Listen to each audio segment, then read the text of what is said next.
Hello everyone, welcome to my channel Priyanka's blog and it's me Priyanka. তো friends, কীরকম আছো তোমার? আশা করি অনেক ভালো আছো।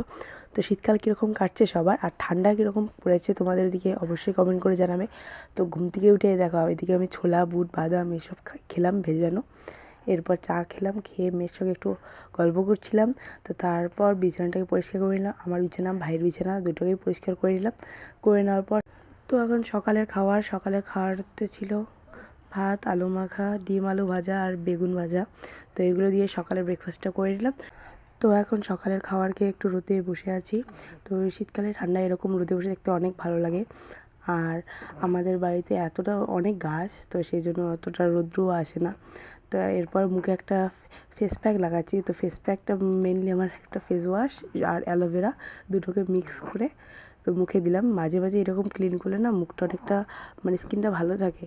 তো তো আমাদের গাছের অ্যালোভেরা, তো সেটাকেও দিয়ে একটু ক্লিন করে নিলাম। ক্লিন করার পর দেখো মুখটাকে ধোয়ার পর কতটা পরিষ্কার লাগে। তো সপ্তাহে 3-4 দিন যদি এরকম করা যায় অবশ্যই মুখটার মুখের সমস্ত ট্যানগুলো রিমুভ হয়ে যাবে। কিন্তু আমি খুব কুঁড়ে, তো সেই জন্য করি না আর কি। তো এরপর একটা ময়শ্চারাইজার ক্রিম নিয়ে মুখে লাগিয়ে নিলাম। তো মুখটা অনেকটা ড্রাই হয়েছিল। তো এখন ক্রিমটাকে লাগানোর পর মেয়ের সঙ্গে একটুখানি আবার ঘুরতে বেরোলাম মেয়ের সঙ্গে। কারণ বাপের বাড়ি আসলে একটা জিনিসই হয়, খাওয়া দাওয়া আর ঘোরা, কোনো কাজ নেই সেরকম। তো মেয়েকে নিয়ে এখন একটু ঘুরলাম। আর এদিকে দেখো আমাদের মিঠু রানী সারাদিন খাবে আর এখানে বসে থাকবে। তো ওর খাঁচার কাছে আঙুল দিলেই কামড়ে দেয়। একটু আগে আমার মেয়েকেও কামড়াতে যাচ্ছিলো। তো মিঠু রানীকেও দেখিয়ে দিলাম আমাদের বাড়ির একজন সদস্য। তো আবার মেয়ের সঙ্গে বসে আছি, সেই লাত খাচ্ছি বসে বসে।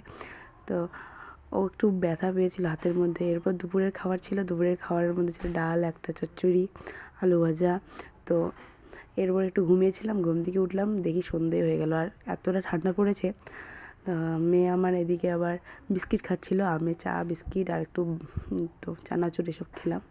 সন্ধ্যাবেলা আমার মা আবার এদিকে বিড়ি বাঁধছিল। তো তোমাদের মধ্যে কাদের কাদের বাড়িতে এরকম বিড়ি বাঁধা হাতের কাজ করে তো অবশ্যই কমেন্ট করে জানিও। আর আমি ঠিক পারি না, মাকে একটু হেল্প করছিলাম। দেখো কতটা ঠান্ডা লেগেছে আমাকে।